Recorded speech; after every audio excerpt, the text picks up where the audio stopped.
कर्मों का फल हमें अवश्य मिलता है। जैसे भी कर्म किए होंगे वैसा ही फल भी मिलेगा। आधुनिक होने के चक्कर में इस सत्य को मत भूल जाना। दोस्तों, हम अपने मानव जीवन में जैसे कर्म करते हैं उनका वैसा ही फल हमको इस जीवन में भोगना पड़ता है। लेकिन हम इस बात को समय से समझ नहीं पाते जब तक हमें इस बात का बोध होता है कि हमने जो भी कर्म किए हैं उनका परिणाम क्या होगा। तब तक समय बहुत अधिक बीत चुका होता है।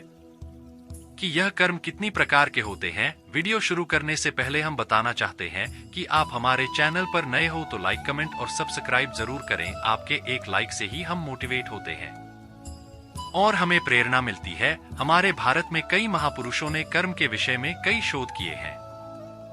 हमारे पुरातन धर्म शास्त्रों में भी कर्म फल का बड़ा ही विस्तृत वर्णन किया गया है। उनके अध्ययन के अनुसार यह कर्म 3 प्रकार के होते हैं। पहला है प्राणायाम कर्म। जीवन में नित्य प्रति कर्म सुबह उठने से लेकर दिन भर कुछ भी क्रियात्मक या कर्म किए जाते हैं। उन्हें ग्राम कर्म कहा जाता है क्योंकि इन कर्मों के करने से मानव जीवन गतिमान रहता है, क्योंकि मुर्दा या निर्जीव वस्तुएं कर्म करने में समर्थ नहीं हो सकती है।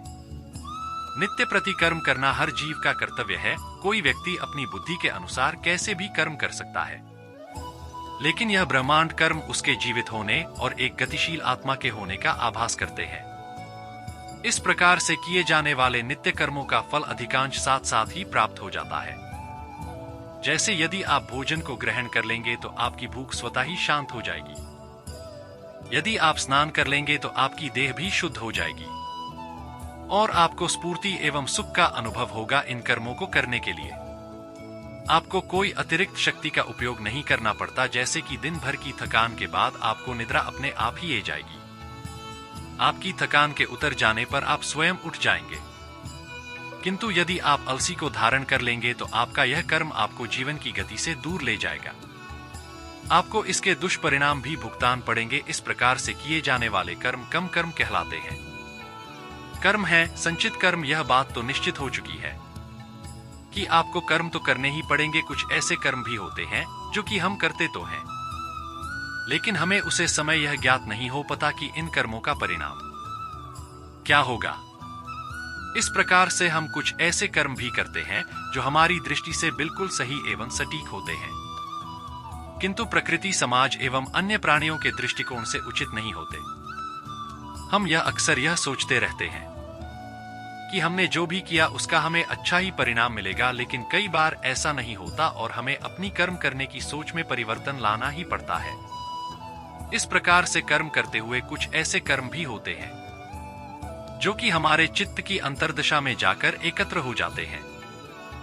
साथ ही उन कर्मों का फल भी चित्त में ही विद्यमान हो जाता है।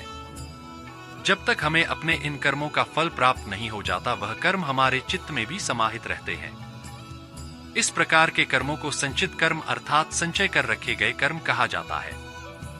तीसरा कर्म है प्रारब्ध कर। जब हमारे कर्म हमें उसे दिशा की ओर ले जाते हैं जहां हमारे कर्म हमें पूर्ण रूप से फल देने को परिपक्व हो चुके होते हैं, तभी इन कर्मों का फल हमें मिलता है।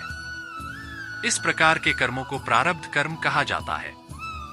इस प्रकार के कर्म हमारे अंतर्मन में लंबे अंतराल के लिए एकत्र रहते हैं।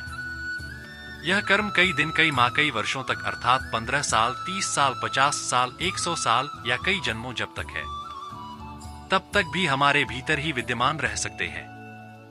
इन कर्मों में अच्छे एवं बुरे दोनों ही प्रकार के कर्मों का समूह होता है। जिस प्रकार से हम अपने दैनिक जीवन में एक ही दिन में कई प्रकार के कर्म कर लेते हैं, जिनसे कुछ कर्म हमारी संचित कर्मों में समाहित होकर अनंत काल के लिए विलीन हो जाते हैं। इस प्रकार से किए गए कर्मों का एक बड़ा भाग लाखों की संख्या में संचित कर्मों के एक विशाल समूह का रूप धारण कर लेता है। इस तरह से यदि हम विचार करें तो पाएंगे कि हम अपने एक मानव जीवन में लाखों संचित कर्मों को एकत्रित कर लेते हैं।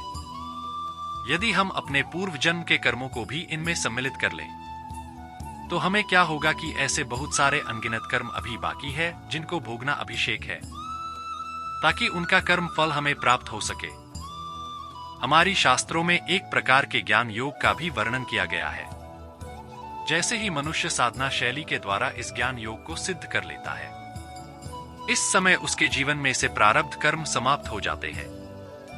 और ऐसा आभास होता है कि वर्षों तक अंधकार में कैद रहने के बाद एक प्रकाश में दीपक की रोशनी से जीवन जगमग सा हो उठा है। ऐसे कर्मों को आध्यात्मिक व्याकरण भाषा में प्रारब्ध कर्म कहा जाता है। मित्रों, अपने इस वीडियो के द्वारा हमने आपके सामने कर्मपाल के सिद्धांत एवं कर्मों के प्रकार के विषय में कुछ जानकारी प्रस्तुत की है।